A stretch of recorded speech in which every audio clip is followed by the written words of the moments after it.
Olá! O ano está encerrando e é chegada a hora de fazer uma avaliação de como se comportou a economia em 2017 e também projetar o que podemos esperar para 2018. Será que a crise perdeu fôlego e a retomada do crescimento começa a dar sinais verdadeiros? É o que a gente vai saber hoje no Estúdio 4. No programa desta semana estão com a gente o economista e professor aqui da Universidade de Passo Fundo, Julcemar Zilli, o engenheiro agrônomo da Emater de Passo Fundo, Cláudio Doro, e o presidente da CDL de Passo Fundo, Adriano Sonda.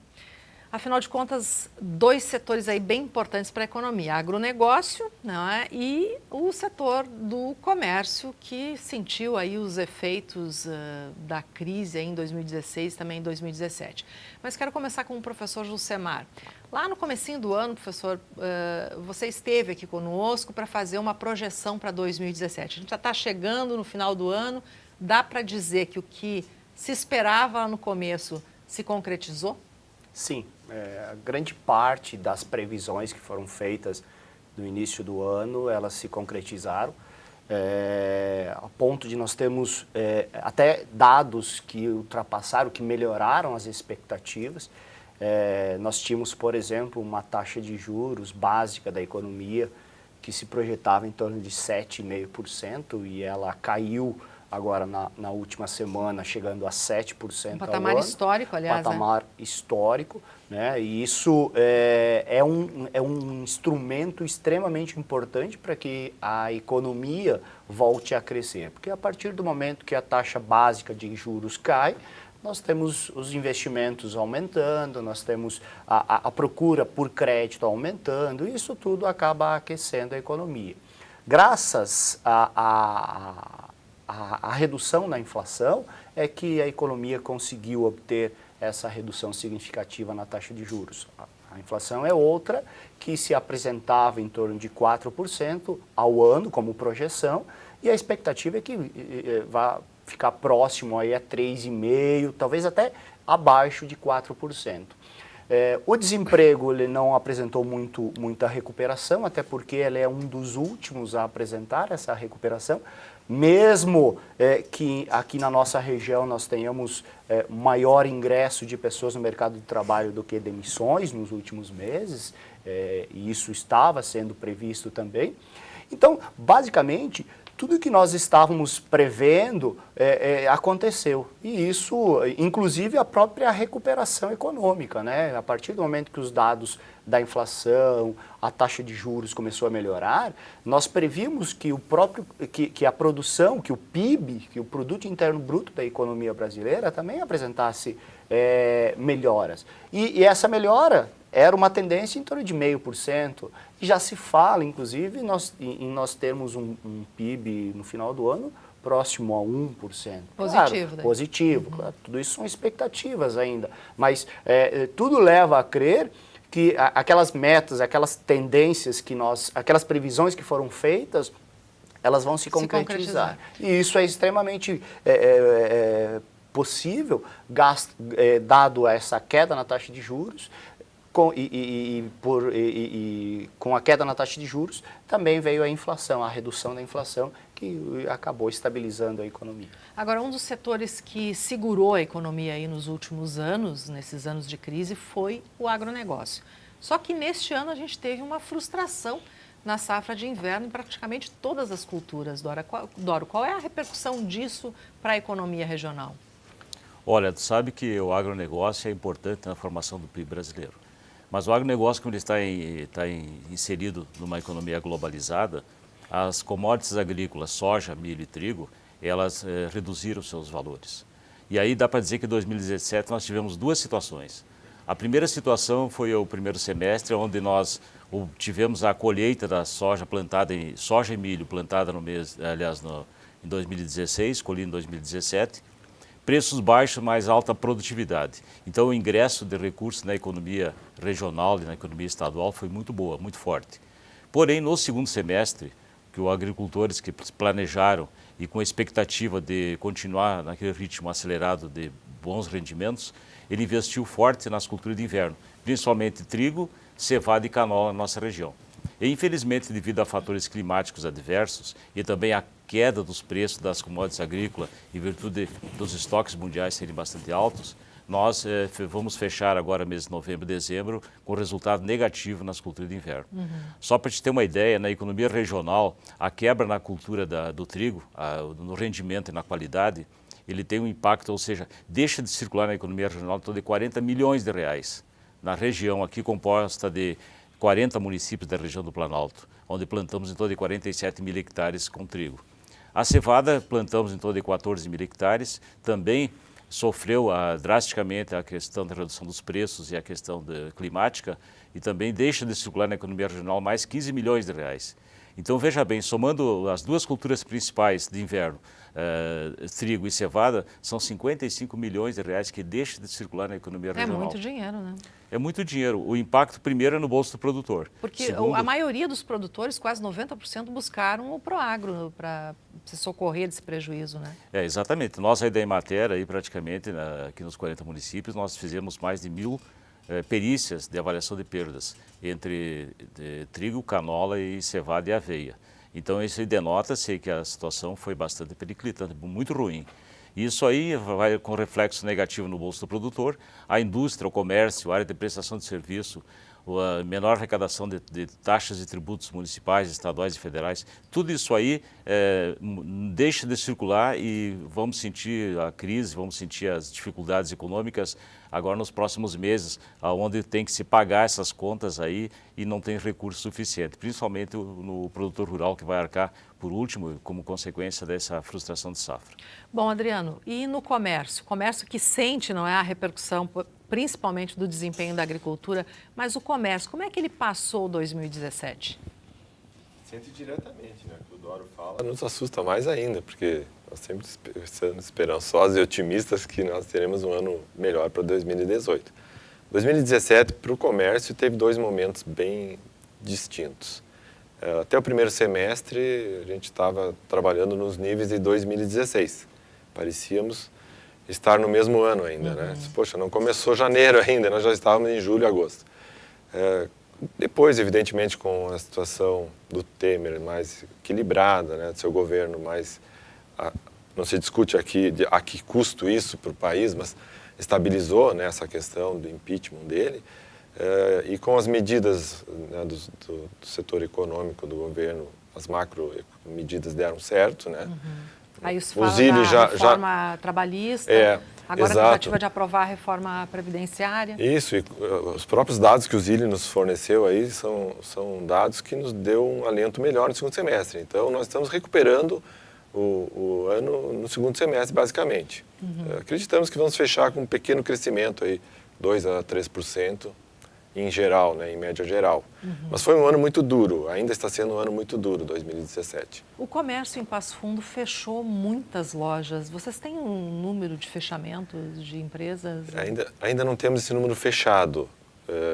Até agosto, fim de agosto, setembro, nós tínhamos mais de 150 empresas. Mais de 150 empresas fechadas. E nós vamos... Mas só que esse número é muito maior, porque a maioria das empresas fecham e não dão baixa, né, na junta comercial.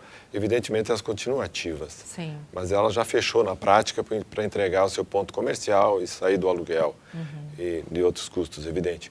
Então, esse número, eu conversava com o Sérgio Ferrari esses dias, e ele estima que em 2017, a cada dia fechou um CNPJ em Passo Fundo, oficialmente. E se estima mais um e meio extraoficial. Então, pode chegar a bem 600 CNPJs aí embora né, o desemprego também crie muito CNPJ, né, porque a pessoa vai para a informalidade, acaba né, muitas vezes criando um pequeno negócio também. Tá certo. A gente vai fazer um intervalinho e volta em seguida.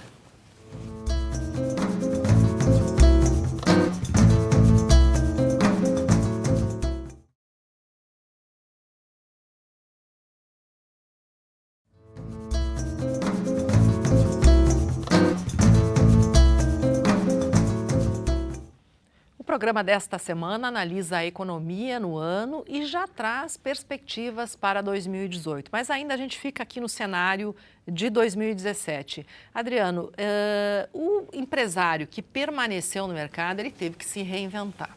E a CDL aí contribuiu com uma série de consultorias e assessorias para que esse empresário se reinventasse. O que ele fez aí para se manter vivo nesta crise? O empresário está tentando se reinventar a cada 90 dias, porque o consumidor final, hoje, ele se modifica a cada 90 dias. Né? Em função da facilidade tecnológica, ele tem acesso a informações que antes demoravam muito para chegar até ele. Então, hoje, o empresário que não estiver muito atento a esse movimento, ele tem mais dificuldades que outros. A CDL contribuiu sempre com um sistema de treinamento e de capacitação, que eu chamo, que é em torno de 40 cursos esse ano nós oferecemos. Fizemos uma parceria também com empresas para fornecer assessorias jurídicas e assessorias comerciais, gestão. Então, nós fizemos muitas ações buscando capacitar esse empresário para que ele não se esmoreça, que ele tenha coragem. E o principal é que nós batemos muito na tecla para não demitir mais, né? Eu acho que o RH, o ano passado, demitiu o que podia e contribuiu para o ajuste de cada empresário. E esse ano nós viramos o jogo. Nós passamos a capacitar, em incentivá-lo a manter a empresa aberta e buscar novos horizontes, né? Se reinventar, como você disse. Há um temor muito grande aí, porque, infelizmente, alguns ramos estão até desaparecendo, né? Você sabe disso, em função do avanço tecnológico. E esse é o maior, medo, né? Esse é o maior medo do empresário que não tem serviço atrelado ao seu negócio no momento. Então, ele está tentando se reinventar de toda maneira. O básico é ele capacitar-se para entender esse momento, né? Porque senão é mais difícil ainda. Bom, Doro, o agricultor vem sofrendo perdas aí com o trigo, especialmente, não é? A gente teve mais uma safra frustrada, preço. O agricultor está desistindo do trigo? É uma cultura que vai desaparecer no estado ou eu estou sendo pessimista demais? Olha, em 2016 nós tivemos uma das maiores safras em termos de produção do Brasil. Colhemos em torno de 6 milhões e 200 mil toneladas. O agricultor colheu bem em produtividade e qualidade, só a lucratividade foi muito pequena. Tanto é que nós saímos de uma safra abundante, fomos para 2017, ano que estamos vivendo, e tivemos uma redução de 17%. E nós estamos com uma das menores áreas na história da triticultura gaúcha. E pela sensação... O estado que já foi o celeiro, não é, do país. Exatamente, o estado exportador de trigo. E hoje nós estamos aí nos debatendo para conseguir produzir para o nosso consumo de trigo de qualidade para o consumo interno. Então, por sensação de mercado, por sensação conversando com os produtores, até nesse momento de fazer perícia do Proagro, a gente vê notoriamente uma sensação de redução de área. O agricultor está desestimulado, porque mesmo com o auxílio do seguro agrícola ou do Proagro, a renda dele vai ser insuficiente para pagar o custo de produção. E muitos deles vão ter que renegociar dívidas. E sabe que na hora de planejar a atividade que ele vai fazer no mês de março, abril e maio, nas culturas de inverno, sempre vem à tona o sucesso ou o fracasso do ano anterior. E como ele tem muito vivo na sua mente o resultado negativo, consequentemente esse impacto vai ser para redução de área, infelizmente. Apesar que nós temos triticultores já tradicionais que plantam trigo não só visando o lado econômico, mas sim o lado agronômico. Porque a cultura do trigo, economicamente, ela, se fosse pensar, ela não deixa margem, muito pequena, quando vai bem. Agora, agronomicamente, ela deixa bons resultados. E esses triticultores tradicionais aí, eles apostam no lado agronômico, conservação do solo, combate da fertilização do solo, questão de combate às invasoras. Então, isso leva com que ele produza trigo. Então, com certeza, nós vamos ter área de plantio de trigo. Agora, o tamanho ainda é difícil a gente prever. A não ser que ocorra algum fato novo, por exemplo. O que seria o fato novo? Um preço mínimo mais compensatório, um seguro agrícola mais amplo e também assim, uma política de crédito rural mais abrangente. Aí seria uma política pública, Seria uma política pública, mas tem que ter recursos. E como a gente está observando, a situação da economia brasileira não é das melhores, dificilmente nós vamos ter essa surpresa positiva para incentivar a triticultura gaúcha. Eu acho que nós vamos continuar nessa mesma dependência dos anos anteriores. Pois é, a gente tem uma contradição aí, a gente tem uma pesquisa evoluidíssima, não é? A gente tem a Embrapa Trigo em Passo Fundo, que exporta tecnologia para todo mundo. E a gente tem um consumo também dos derivados do trigo aumentando. E aí a gente não tem produção. Tem alguma coisa errada aí no meio do caminho, não tem? Na verdade, tem dois fatores aí que são incontroláveis, que é o que limita a expansão diária, a nossa autossuficiência, que é a questão clima e a questão de mercado.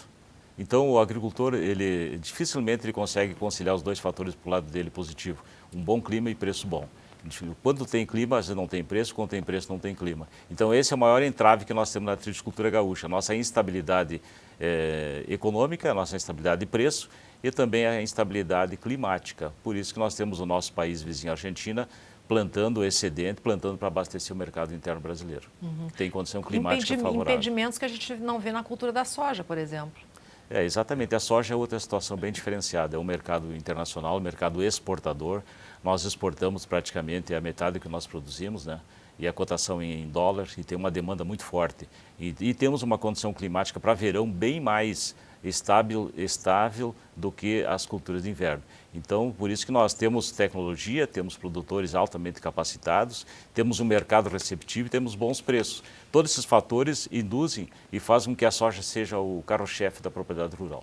Bom, Jucemar, você falou então que a gente chegou em 2017 bem melhor de como a gente começou o ano e que as perspectivas lá no início do ano, elas se concretizaram. Mas a gente tem aí, no caminho, um preço de gasolina chegando a níveis estratosféricos, não é? R$ 3,40. R$ 4,00, olha só, estou no preço antigo. R$ 4,30, é isso, né? Preço do gás de cozinha lá quase R$ 80. Essa inflação, ela é real ou ela está mascarada? Então, os dados que nos apresentam com relação à inflação do Brasil, medidos pelo IPCA, eles dão conta aí de nós ter de uma inflação em torno de 3,8%, um pouquinho abaixo de 4%. E aí, comparativamente com os dados da inflação da cesta básica aqui de Passo Fundo, calculado pela Universidade de Passo Fundo, a gente vê uma correlação, um comportamento muito parecido. Então, quer dizer que mesmo que nós estamos percebendo esse aumento da energia, do combustível, e aí do gás de cozinha, o que dá para entender é que o empresário ele não está repassando integralmente esse valor desses aumentos, que agora são aumentos, digamos assim, contínuos de pequeno valor, diferente de como era antigamente, que eram aumentos, sei lá, uma vez por mês ou uma vez cada semestre, mas aumentos grandes, Então se percebia muito mais esse aumento do gás, do combustível, no preço dos produtos. E como agora são aumentos pequenos ao longo de vários dias do mês, o empresário ele não está repassando integralmente esse preço para o produto final. E isso tem feito com que os preços finais não tenham aumentado tanto, ou seja, não está aparecendo na inflação. Então, só nos resta acreditar que o empresário está diminuindo a margem de lucro dele exatamente para não contribuir, não repassar ou não perder o mercado, não perder a venda ao consumidor. Mas até quando ele pode manter essa redução da sua margem? Infinitamente ou... Não, vai chegar um momento que ele vai repassar. Vai ter que repassar. E aí, isso vai se refletir na quando ele inflação. repassar, isso vai aparecer nos preços, no comportamento do nível geral de preços da inflação. Então, atualmente esse é o cenário que a gente percebe, que o empresário não está repassando integralmente. Agora, realmente, em algum momento ele vai ter que abrir mão disso e vai ter que cobrar da população. Automaticamente, nós vamos pagar mais por boa parte, senão por todos os produtos que nós consumimos. Produtos e serviços. É correta a política adotada pela Petrobras? Então, na minha opinião, eu acho que é a mais ideal, mais próxima do que o mercado está trabalhando. Porque nós tivemos o problema da inflação, da grande inflação que nós tivemos agora em 2014, 15, 16, ela foi basicamente causada pelos produtos ou pelos preços administrados pelo governo, ou seja, energia e combustível. Então, nós tivemos, por exemplo, um aumento da energia de 40% de uma hora para outra. Então, esse aumento grande, ele só ocorreu porque o preço da energia estava represada pelo governo, estava administrada pelo governo. Então, o governo foi segurando até que deu, quando ele não conseguiu segurar mais, teve esse aumento de 40%. Da mesma forma, o preço do combustível, né? O governo administrava muito mais isso. Então, a partir agora de 2017, a nova fórmula de cálculo do combustível, por exemplo, ele está atrelado ao comportamento do petróleo. Então, se o preço do petróleo aumenta, isso é repassado para o preço do combustível e automaticamente vai para a bomba. Caso o preço diminua, o preço do petróleo diminua, isso também é repassado. Claro que aí as margens não estão batendo muito, porque parece que quando aumenta mais, e quando diminui o preço do petróleo não é repassado integralmente. Nós somos todos consumidores, a gente sente isso. Para o consumidor. Mas perceba que ele retrata muito mais a realidade do mercado do que era antigamente. Claro, antigamente ficava mais estável, mas quando o governo não conseguia segurar mais esses preços, o impacto era muito drástico. Hoje, esse pequeno impacto, esse pequeno aumento em várias doses, parece que ele não está sendo percebido. Tanto é que o consumidor não está pagando mais por isso. Claro, em detrimento do empresário reduzir a margem de lucro dele. Mas caso isso fosse numa outra época, automaticamente o empresário repassaria. Então é a política mais correta. Então, na minha opinião, é a política mais correta porque ela retrata o comportamento do mercado. Tá certo. A gente faz um intervalo e volta em seguida.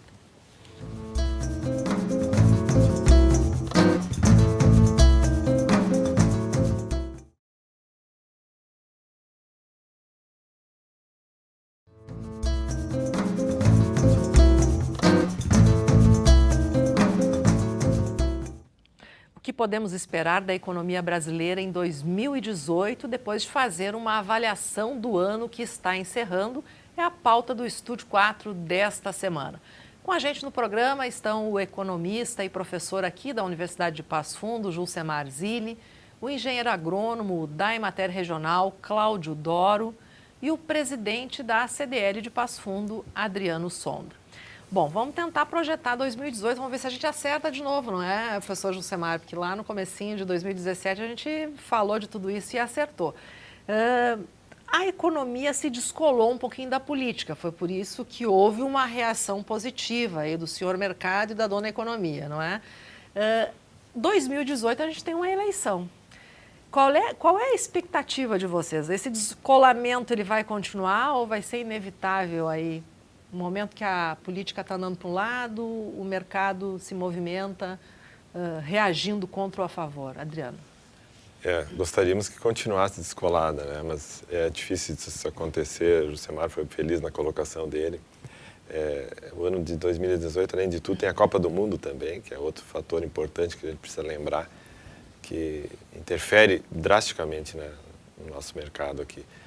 Mas, assim, uma palavra de otimismo, a gente, baseado nos números que nós comentamos sobre 2017 e baseado no que aconteceu no segundo semestre, principalmente, nós estamos bem confiantes. Achamos que voltaremos a crescer o nosso PIB em torno de em 2,5, 2,6 o ano que vem, talvez, o que seria um ganho muito grande, porque nós estamos saindo de um PIB negativo em 3% em 2 anos seguidos. Então, se nós chegarmos nesses níveis, realmente, nós temos uma expectativa muito boa para o ano que vem. Nesse momento, a gente tem que trazer essa palavra de otimismo para todos, porque temos que trabalhar em cima de números. Eu digo sempre que eu não gosto de ser economista, porque não estudei para economista, mas eu tenho pena deles, porque fazer projeção para 2018 num país como hoje, nós temos aí pela frente, é complicado, né, Julcemar? Mas, enfim, temos que trazer essa palavra de otimismo para todos, porque realmente o que nos importa são os dados até agora. E até agora nós temos com esse estancamento no desemprego, que isso é o mais importante para o varejo, né? Quando você perde o seu emprego, você fica desestabilizado. Você não tem mais programação de compra, o consumo despenca. Então, como já cessou esse problema, as pessoas voltam a consumir. Podem se programar, né, em função do juro mais baixo, em função, né, de uma inflação mais baixa, eles podem se programar e fazerem compras novamente a longo prazo. E voltarão a consumir de uma outra forma, porque eu acho que foi educativa a crise. Eu tenho repetido isso. As pessoas aprenderam, né, muitas coisas. Isso é bom também para o empresário. Sem dúvida, porque uma das coisas que a gente sempre fala é que você precisa comprar e pagar, né? Você tem que aprender a comprar. E esse foi o lado positivo da crise, será que podemos tirar um, né, pessoal? Tá certo. Bom, e na agricultura aí, o que a gente pode esperar para 2018? A safra começando agora, né? A safra de verão começando agora, mas que a gente vai colher lá em 2018. Olha, na agricultura tem que ser um pouco ilusionista, porque tudo depende de dois fatores, é clima e mercado. Não depende tanto de política e economia. Quer dizer, economia sim, né? Porque Economia, é no mercado. Sim. Porque são dois fatores que pesam aí no sucesso ou fracasso da nossa atividade. Mas se tu fizer uma análise de um cenário macroeconômico, tu vê que nós temos um 2018 aí promissor. Nós temos assim, o Brasil conseguiu se inserir no mercado internacional como sendo exportador. Não só de soja, que nós exportamos em torno de 60 milhões de toneladas, mas também do milho, em torno de 35 a 40 milhões de toneladas. Exportamos, por mais incrível que pareça, nós estávamos falando do lado negativo do trigo, nós exportamos trigo também. Trigo de qualidade inferior para a ração, nós temos um mercado lá, o mercado russo compra quantidade muito grande do nosso trigo, desafoga o nosso mercado interno e auxilia indiretamente o nosso produtor rural. Então nós temos assim, o Brasil tem uma exportação garantida para a China, os países asiáticos, principalmente a China, tem uma demanda no mercado internacional de 100 milhões de toneladas e nós aí participamos com quase 40% desse mercado. Os países europeus também demandam muito produto nosso e também os países do Oriente Médio. Então nós temos um mercado amplo, receptivo, tudo aquilo que nós colocar no mercado eles compram. E nós temos um consumo interno muito grande também. A avicultura, a suinocultura, que demanda muito milho, está em crescimento franco. E a soja também, não só na questão dos óleos comestíveis, no farelo e torta como alimentação animal, mas também nos biocombustíveis. Então essas commodities agrícolas que dão sustentação ao agronegócio, eles têm um mercado amplo e em crescimento e nós estamos inseridos com altas produtividade e com boa tecnologia. Então nós temos aí, pelo que a gente observa, na formação das lavouras no momento, alto potencial produtivo. Se nós tivermos um comportamento climático bom, aqui no sul do Brasil principalmente, nós deveremos ter um ano fantástico de excelentes resultados. E a previsão para o clima é boa, é satisfatória, né? Ou olha, a gente vai ter algum evento? Tem alguns boletins aí americanos, boletins europeus, que dizem que nós poderemos ter o Laninha. Isso aí que está causando uma certa temerosidade com o produtor rural. Pouca chuva, né? Pouca chuva, chuvas abaixo da média. Até o momento, a necessidade hídrica está sendo atendida normalmente pelas chuvas que vêm ocorrendo e as plantas têm muito bem desenvolvidas, tanto a soja quanto o milho. Agora, a fase crítica delas vai começar a partir do dia 25, depois do Natal, que vai ser marcante, principalmente para o milho, que está em fase final, e a soja, janeiro e fevereiro. Se nós tivermos um aporte de chuva favorável, com certeza nós vamos ter um ano tão bom, ou quem sabe melhor do que nós tivemos em 2016. Tomara que isso ocorra, porque para a economia vai ser fantástico, muito bom. Bom, em 2018, lá no finalzinho, a gente vai repetir esse programa para a gente comprovar se as nossas previsões estão corretas. Professor Josemar, o que a gente pode esperar para 2018 diante do cenário aí, Copa do Mundo, eleições presidenciais? Então, infelizmente eu acho que esse descolamento não vai existir em 2018, mas na verdade eu acho que é importante nós falarmos que as previsões de 2018 elas vão começar agora dia 18 de dezembro, uma data que está a princípio marcada para as votações das reformas previdenciárias, né? E a partir desse momento, eu acho que o mercado vai absorver de diferentes maneiras esse comportamento, né? Então, a partir do momento que essa reforma ser aprovada, nós teremos, por exemplo, um câmbio que vai se valorizar, ou seja, o câmbio vai cair, o real vai se valorizar, e isso não seria bom para as exportações. Caso nós tenhamos a não aprovação da reforma, nós temos previsões aí do câmbio chegar a 3,40, 3,50, e isso seria uma desvalorização importante, e aí sim as exportações seriam muito importantes, né? Ganhariam muita competitividade no mercado externo. Então esse é o primeiro momento para 2018, é o dia 18 agora de dezembro, onde nós teremos essas votações. Bom, já entrando em 2018, por ser um ano eleitoral, a cada momento, e como nós não temos grandes nomes listados entre os presidenciáveis, totalmente indefinido, as pesquisas eleitorais elas vão ditar bastante o comportamento da economia. Ou seja, a partir do momento que nós tenhamos uma pesquisa ou o resultado de uma pesquisa, a economia vai absorver isso para o bem ou para o mal, Negativo ou positivamente, dependendo de qual vai ser o comportamento dessa pesquisa.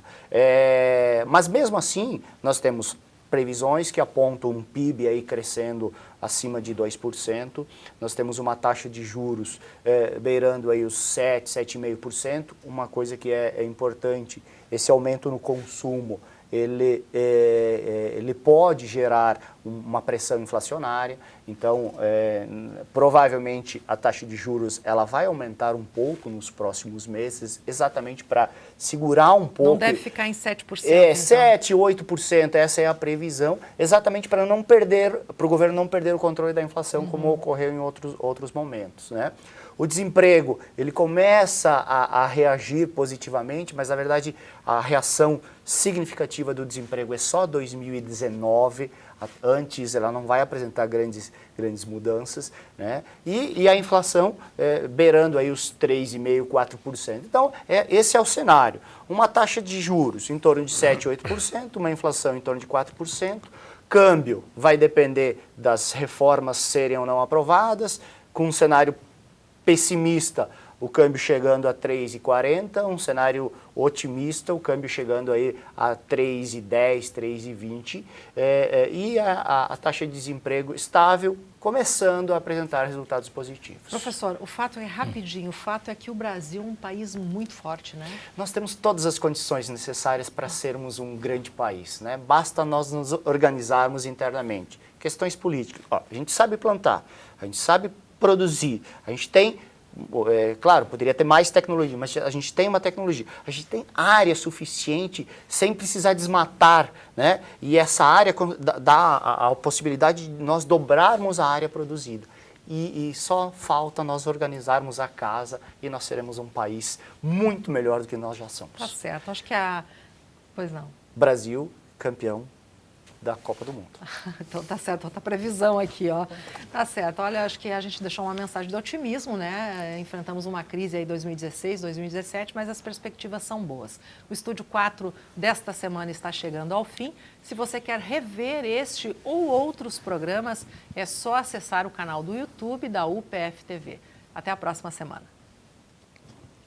Acho que...